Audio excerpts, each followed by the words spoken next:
Hello guys, welcome back my YouTube channel में आप सभी लोगों को पावर ऑफ स्टडी विद पीके में स्वागत है।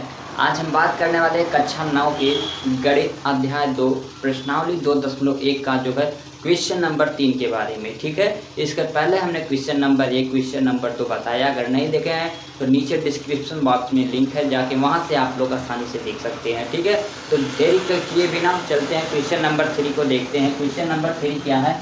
35 घात के द्विपद का 35 घात के द्विपद का और 100 घात के एक पदी का एक एक उदाहरण देना है। ठीक है, एक बार फिर से पढ़ देते हैं।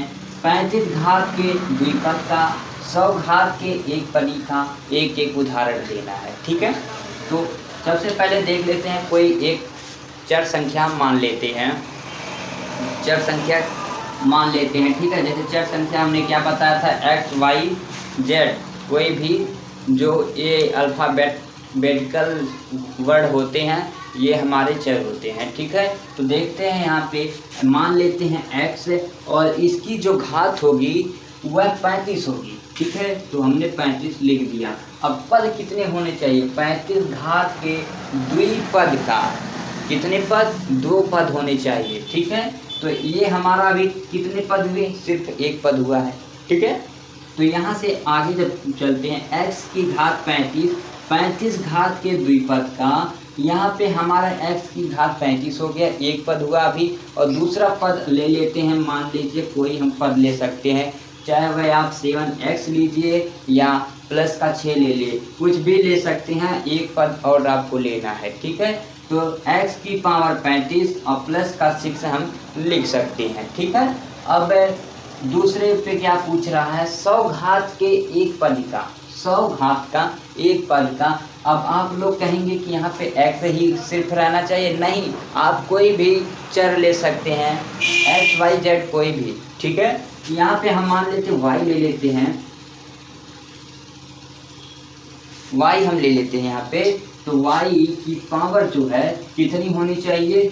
100 होनी चाहिए। ठीक है, उसके आगे क्या बोल रहा है कि 100 घात के एक पद का, यानी कि 100 हमारा, हमने y एक पद ले लिया है। ठीक है, उसकी जो घात है वह कितनी हो गई? 100 हो गई। ठीक है, ये हमारा जो है 100 घात के एक पद का एक एक उदाहरण हो गया। ठीक है, आप और कुछ भी ले सकते थे, मान लीजिए कि आप a की पावर 100 ले सकते थे, या p की घात जो है 100 ले सकते थे। आप कुछ भी अपने आप से मान सकते थे।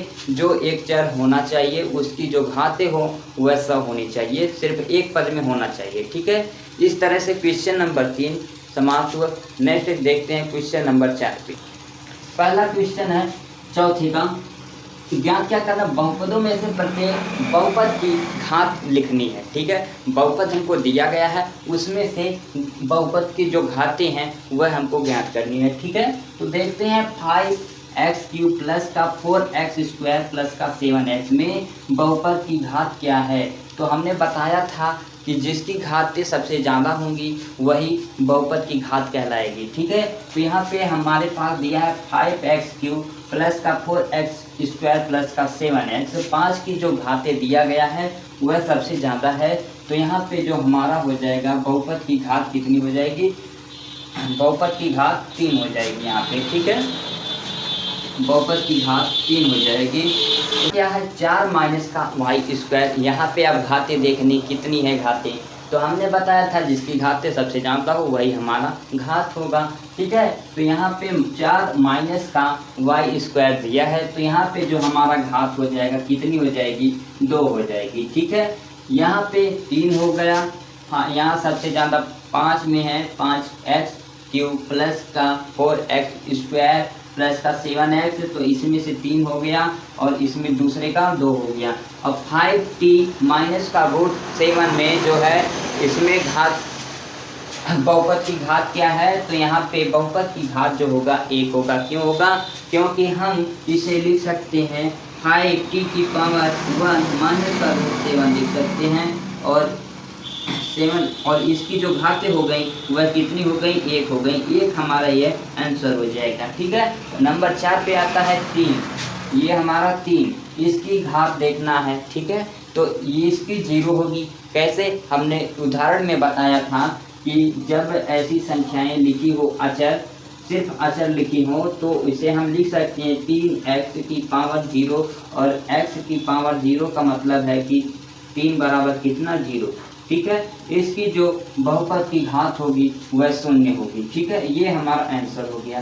ठीक, अब आ जाते हैं क्वेश्चन नंबर 5 पे, देख लेते हैं। क्वेश्चन नंबर 5 क्या कह रहा है, बहुपदों में कौन बहुपद रैखिक, द्विघातिक, त्रिघातिक बहुपद है, इस सब में छांटना है। ठीक है, तो चलिए देखते हैं। पहला हमारा क्या है, x² प्लस x में जो बहुपद रैखिक है या द्विघाती है या त्रिघाती है।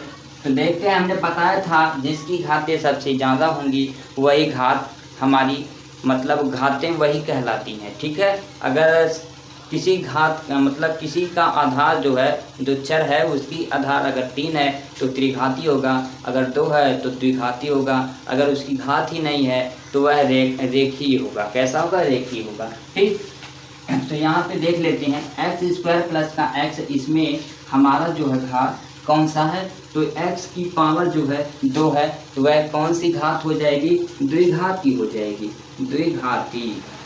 ठीक है, यह द्विघाती हो गया। उसके बाद यहाँ पे आता है x माइनस का x³, x माइनस का x³, इसमें जो है घात हमारी कौन सी है, तो हमने बताया कि सबसे ज़्यादा वाली जो घात होगी उस पे ध्यान देंगे। तो सबसे ज़्यादा वाली घात x³ है, तो यहाँ पे हमारा जो घात हो जाएगी वह त्रिघाती हो जाएगी। कौन सी घाती होगी, त्रिघाती होगी। ठीक है, अब यहाँ पे y प्लस का y² प्लस 4 है, तो y² प्लस y प्लस का 4। ठीक है, ये दोनों बातें सेम है। तो यहाँ पे जो है घात सबसे ज़्यादा y की कितने है, तो 2 है, 2 की अधिकतम y की जो अधिकतम घात है यहाँ पे 2 है, तो ये भी द्विघाती होगा। कौन सा होगा, द्विघाती। ठीक है, यहाँ पे फिर देखते हैं x प्लस का x, 1 प्लस x दिया है, तो इसमें हमारा घात कौन सा होगा, तो ये हमारा जो है रैखिक बहुपद होगा। कौन सा होगा, रैखिक होगा, ये रैखिक होगा। ठीक है, और 3t ये हमारा कौन सा होगा, तो यह भी हमारा रैखिक ही है, रैखिक है। क्यों, क्योंकि इसकी जो घात है ही नहीं, ये है। ठीक है, उसके बाद आता है r², इसमें पदों की संख्या मतलब कौन सा घात है, तो इसमें भी r की जो मैक्सिमम घातें हैं वह 2 हैं, तो यह भी हमारा द्विघाती होगा, द्विघाती बहुपद है।